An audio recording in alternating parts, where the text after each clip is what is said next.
Libertarian Front. I am your host, Joe Palmetto. Today we're going to take a look at the Nolan chart. The Nolan chart is a chart created by famous American libertarian and politician David Nolan. What this chart does is based on your beliefs and the policies that you support, you will be able to decide or find out where you land on the political spectrum between conservative, libertarian, liberal, and authoritarian. Now, this is just one way to look at politics. You can look at politics through a different lens, but it's one of my favorite ways. Also, you can look at a four-quadrant political spectrum, and we are going to look at both of these in order to gain a better understanding of exactly what a liberal is, what a conservative is, authoritarian, libertarian, what it means, especially in politics today. And you know what? Probably after this, we'll do an episode on the left and right dichotomy. I don't think the average American knows what the difference between left and right is in politics. And do we even know where it came from? Why do we use this left and right terminology? It's actually a newer thing in politics. It dates back to the French Revolution, and I think that's worth an episode in and of itself. But for now, we are going to look at the Nolan chart in a four-quadrant political spectrum, and you're going to be able to find out exactly where you lie based on your policies and your beliefs, instead of I would say relying on what the news media says or what a particular political candidate says. Discover your principles first, and then base your selection of a candidate on your principles. Thank you, everybody, for tuning in. My name is Joe Palmetto. I'm a graduate of University of Pittsburgh with a bachelor's degree in political science. I'm also a graduate of Duquesne Law School, 3-year Juris Doctor degree, practiced law for 10 years, served in the military for 4. I've worked in law and military my entire life. And I consider myself a libertarian, so I think my opinion counts for something, and I hope that you will sit in and enjoy it. If you like my content, please like, subscribe, and share. It's a free way to support this show, absolutely free. Trying to get my subscriber count up, so every like, every share, every subscription counts. Okay, so let's take a look at this chart here. This is the Nolan chart, and essentially what this says is, okay, let me see. Whoops, I did not mean to do that. I don't know if you guys can see my cursor here. Anyway, look over on, let's start here. So we have left and we have right. And up at the top of the quadrant, there's libertarian. The right side is conservative. The bottom side is authoritarian. And the left side is liberal. Now, this is similar to the four-quadrant, which we'll get into in a second, in that it makes the two most important axes of political thought being economic and personal. Now, when we're talking about politics in general, we're talking, in using these charts, we're talking about what the role of government should be. Because different parties and different politicians and individuals have different opinions on what the role of government is. Absent a government, none of this matters. What we're debating in democracies and even non-democracies is what should be the proper role of the government. Now, the government will generally interfere in people's lives in two ways: economically and personal, or economically and social. So an example of some economic policies would be, and let's take the most principled one, the most important one would be taxation. How the government taxes, whether you have an income tax or a sales tax, because a government doesn't exist without money, right? That's the basis of a government. So taxation. Should a government take a lot of taxes or take a little bit of taxes? But also how the government collects those taxes. Should they collect them through a sales tax, or should they collect them through a income tax? And then what the penalty should be for let's say not paying taxes. So that falls more into the economic realm. So government activism, the economic realm, revolves around taxes. And then the next thing you have is how the government should spend, how much money the government should tax, but how the government should spend that money. What are the functions and roles of a government? So a smaller government people, or people who are on the right of this axis, or let's say the top right, conservatives or libertarians, they are going to say the government should only spend money on the economy where it's absolutely necessary. Or spend money on itself where it's absolutely necessary. So, for example, and I think all four quadrants would agree with this, although the amount of money could be in question. For example, we're talking about the military, right? The military. Conservatives and libertarians believe that military spending is necessary and a good thing. Police forces, necessary and a good thing. Fire departments, necessary and a good thing. Judicial system to help people solve disputes, and also to prosecute criminal laws, a good thing. And so all the parties, that's more in this economy. This is in the economy section here. And so if you believe in more freedom for the economy, or less of a government role in the economy, you are going to fall to the right over here, conservative, libertarian. Now, in the economic sense, if you believe the government should do more to interfere with the economy, then you move towards the left, and you're going to move over here towards this liberal, this little authoritarian category down here, this liberal category over here. And examples of that would be social welfare, right? Giving money to poor people, or people who can't keep or hold jobs for whatever reason. Social welfare system. Also, socialized medicine. It's a belief that medicine should be provided by the government, that these are proper functions of government.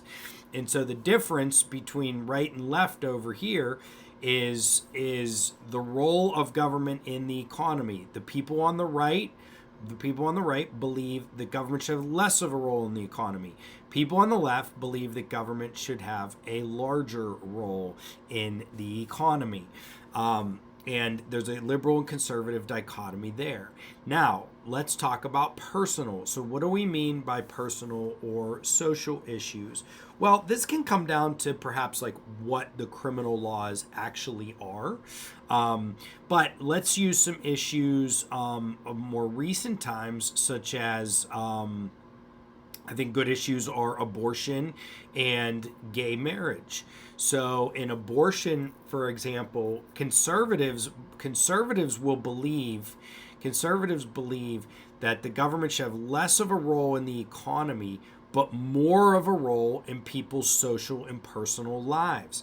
And so, for example, and what they're essentially doing, comes to the core of conservative, is also they're generally going to take traditional views, protecting traditional ways of doing things in society.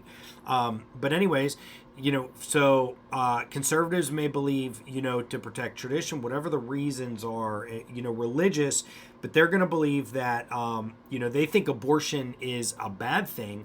Therefore, it should be banned, and thus that is not a personal right or personal freedom that people should have. So that puts them in the authoritarian category when it comes to personal or social issues. Whereas the left, the liberals, are over here. They are more away from the authoritarian category when it comes to social personal issues, because they believe that people should have a fundamental right to choose whether or not they want to have an abortion. Gay marriage is similar. Conservatives are protecting a traditional stance in society. They don't believe that that's a right, that not all of them, of course, and that just goes to show that, almost nobody fits neatly into any of these. I don't fit neatly into any of these. Most people don't. But it helps give you a home when it comes to politics. But many conservatives believe, well, gay marriage shouldn't necessarily be legal. They're protecting a tradition in society. So that's a right or a freedom that they're denying people. It's a personal or social freedom that they're denying. Whereas liberals or people on the left believe that gay marriage should be legal. So that's a right that they are supporting, that they are creating. So that's the big difference here between liberals and conservatives. Conservatives are going to believe government should have less of a role in the economy, but more of a role in your personal or social life. Liberals believe the government should have more of a role in the economy and less of a role in your personal or social life. Now, down here we have authoritarians. Okay, let me look at this quadrant here. I was taught in college, I wouldn't necessarily make this category called authoritarian down at the bottom. It could be considered populist.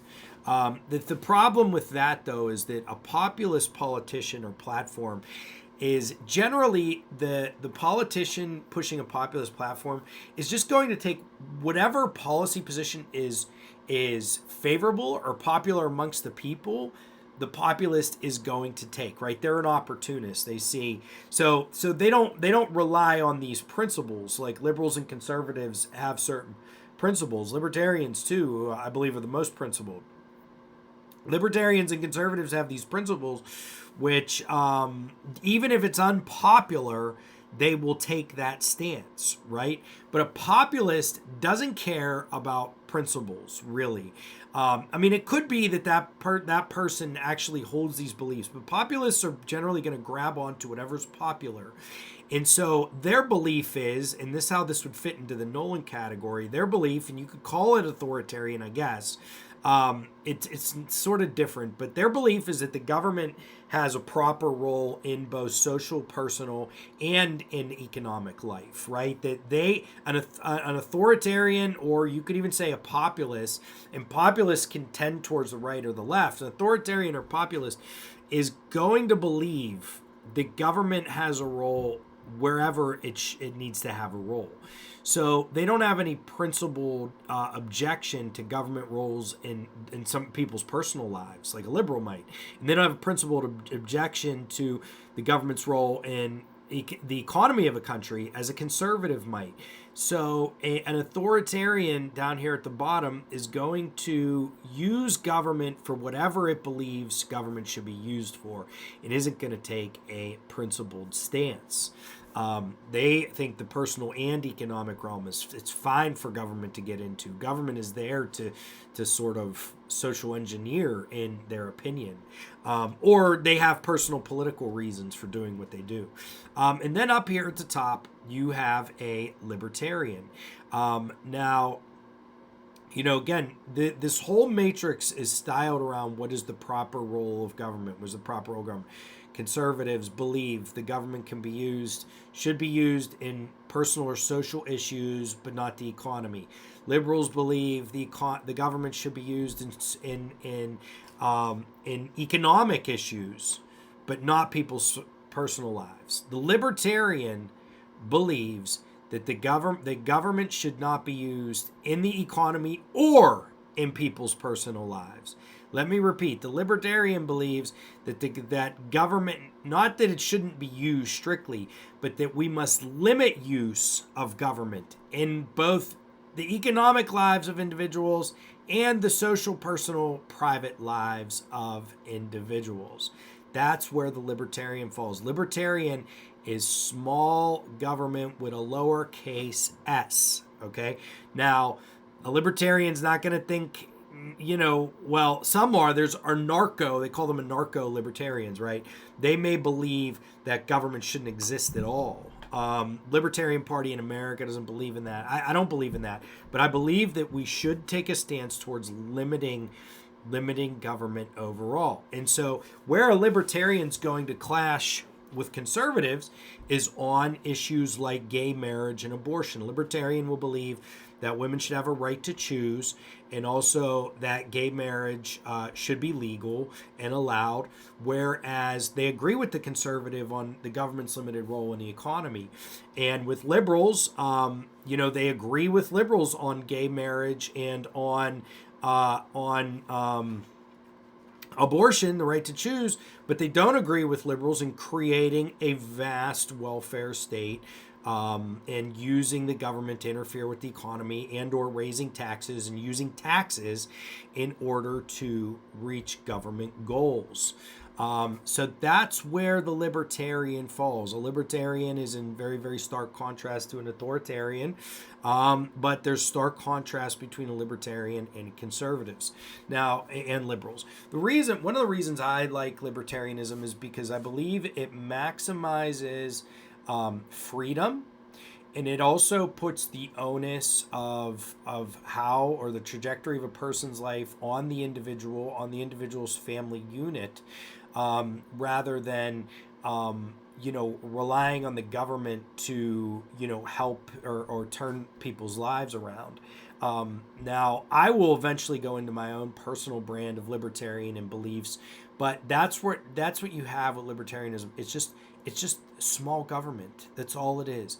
Less of a role of government in the economy and in people's personal lives.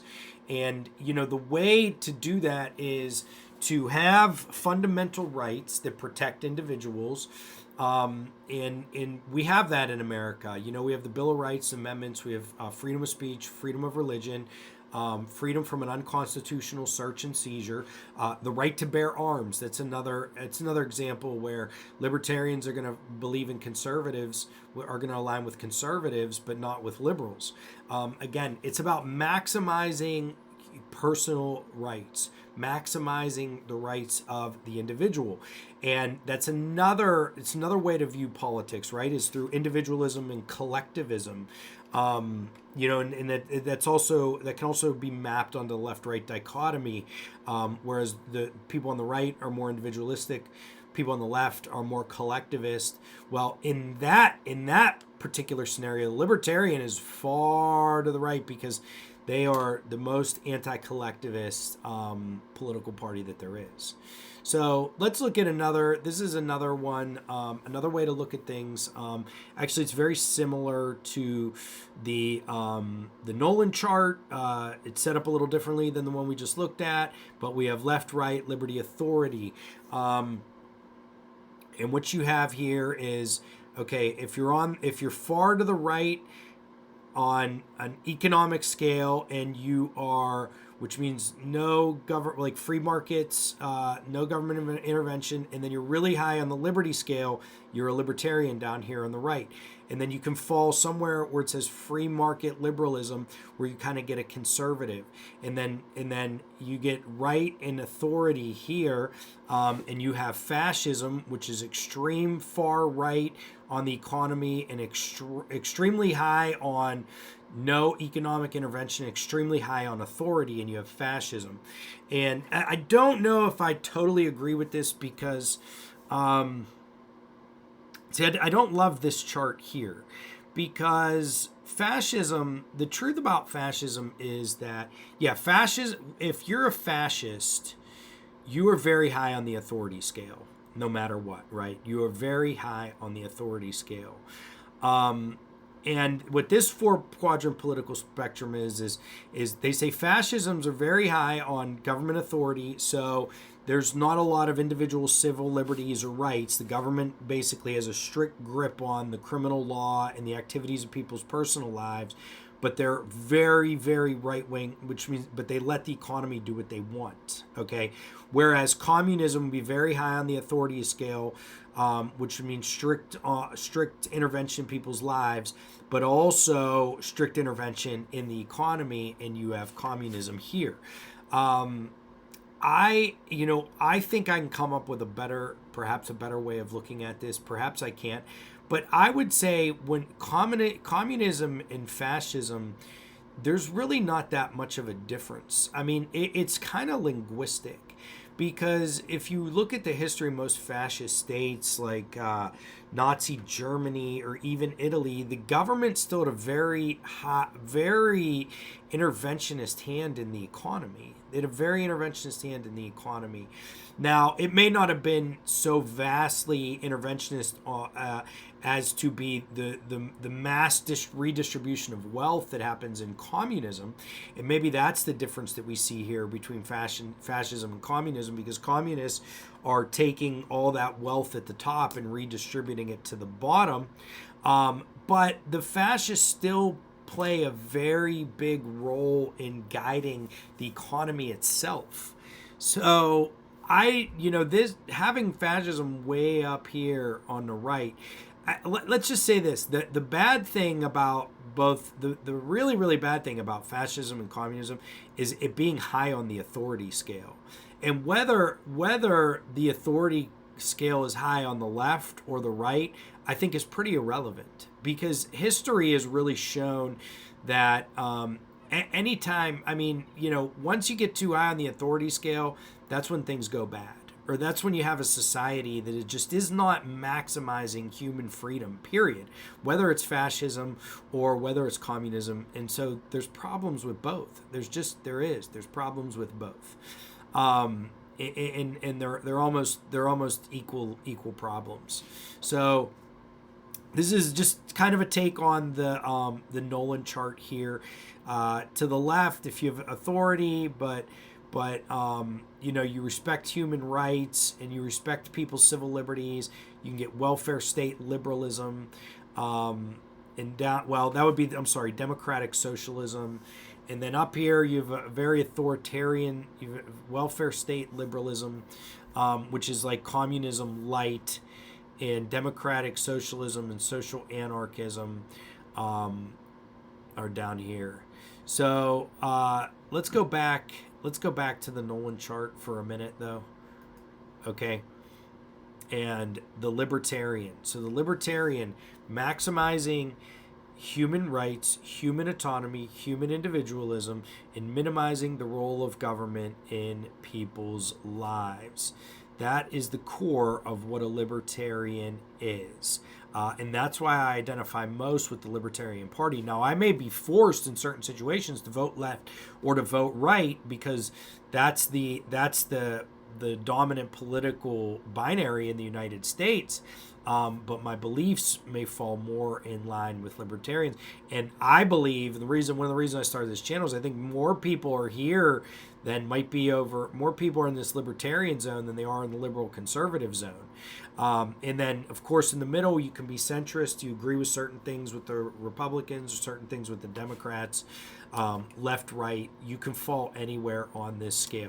And what I'm going to start doing, though, is I want to look at some politicians' platforms, and we're going to rack their platforms against this scale, and we're going to see, is this politician a libertarian? Are they maximizing human freedom, and are they limiting the role of government, or are they somebody who believes strongly in the role of government and or limiting human freedoms for the quote unquote good of society? So we're going to take a look at RFK. We're even going to take a look at Donald Trump. I'm going to take a look at Joe Biden. And I'm going to share my own personal political beliefs. So I hope everybody learned something here today. And maybe we can match these up with policies later on, so that you can understand truly whether you're a libertarian or a liberal or conservative. Thank you, everybody, for tuning in. My name is Joe Palmetto. I'm your host, The Libertarian Front. This is our introduction to the Nolan chart. Next, we're going to talk about I'm going to go in more detail about where policies fall on this chart. And then we are going to start looking at the current political candidates in the next presidential election in America. If you like my channel, please like, subscribe, comment, and share.